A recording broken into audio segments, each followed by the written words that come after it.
पंजाबी अखबार सहाफत दे नाल-नाल अपनी धरती दी रहतल दी तर्जमानी दा फरीज़ा भी निभाउंदे ने। वारस ते बुल्ले दी बोली दे राखे पंजाबी अखबारां नाल पंजाब दी अफसरशाही दा खबरे केड़ा वैर है जो हमेशा तो कोशिश कीती जांदी रही है कि किसी तरह पंजाबी सहाफत नूं मार मुकाया जाए। अज भी पंजाबी अखबारां दे इश्तिहार रोक के साजिश कीती जा रही है कि किसी तरह ये आवाज बंद कीती जाए। पंजाबी अखबारां ने हमेशा अफसरशाही दे ज़ालिमाना रवैया सामना कीता है। मैं नहीं जानदा कि साडे पंजाब दी ब्यूरोक्रेसी नूं किहड़ा एहसास कमतरी है कि वो इस धरती की बोली नूं मार मुकाना अपना मुढ़ला फर्ज जान के इनू अपनी जाती लड़ाई बनाई खलोती है। मेरा गुमान है कि चीफ सैकटरी होरी या फिर सैकटरी इन्फॉर्मेशन होरी इस साजिश तो वाकफ ने, पर जेकर उन्होंने होंदियां ये सब होवेगा तो फिर उन्होंने चुप साडे दिलां नूं जरूर दुखी करेगी। असीं पंजाबी अखबारां दे मोर्चे उत्ते हर जंग ते लड़ाई लई तैयार हाँ।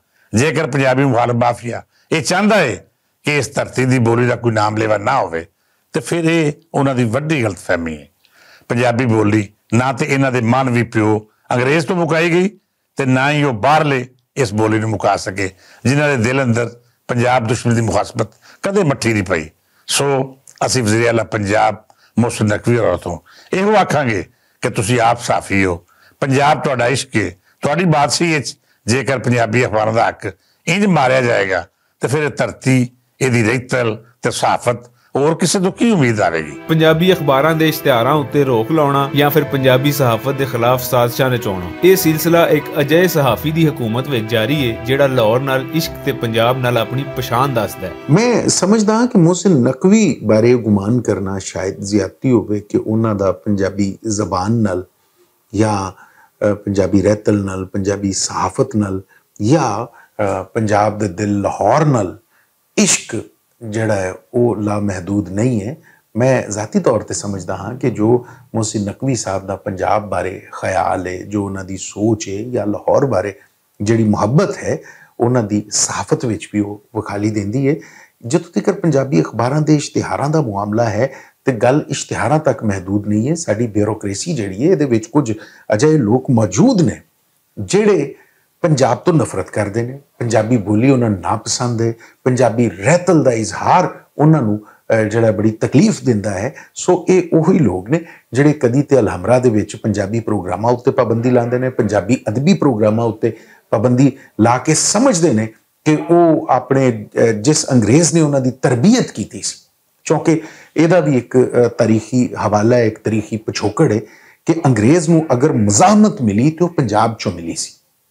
अंग्रेज़ दा अगर किसी राह डकिया सी, अंग्रेज़ नाल अगर कोई डट के लड़िया सी तो पंजाबी लड़िया सी। साडी बदकिस्मती कि अजिहे लोकां ने जिहड़े अज ब्यूरोक्रेसी च बैठे ने, अजिहे लोकां ने तारीख जिहड़ी है उन्होंने मसख किया और पंजाबी नूं मज़ाहमतकार दी बजाय सहूलतकार दे तौर पर पेश किया।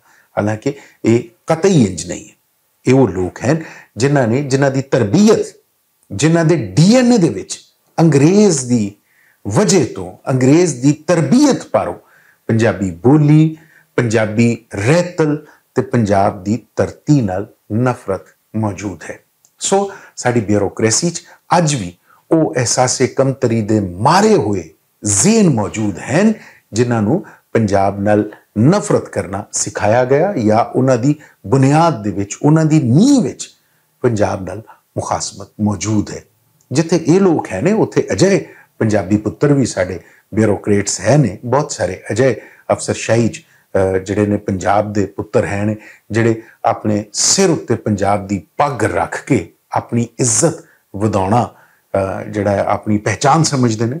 सो मैं समझदा हाँ कि जिथे पंजाब तो नफरत करने वालियां दा दा लगदा है, जिथे पंजाब नाल मुखासमत रखण वाले कदी पंजाबी अखबारां दे इश्तिहार रोक दिंदे ने, कदी पंजाबी अदबी प्रोग्राम्स उत्ते रोक ला दिंदे ने, उत्थे ही साडे उन्हां पंजाबी पुत्रां नूं भी अपना किरदार अदा करना चाहिए है। उन्हां पंजाबी पुत्रां नूं भी मैदाने अमल च आउणा चाहिए है जिहड़े अपने आप नूं पंजाबी समझदे ने, पंजाबी होण उत्ते मान करदे ने और ये ख्याल करदे ने कि दुल्ला भट्टी, राय अहमद खर, भगत सिंह उन्हां दा तारीखी ते मज़ाहमती वरसे दी अलामत है।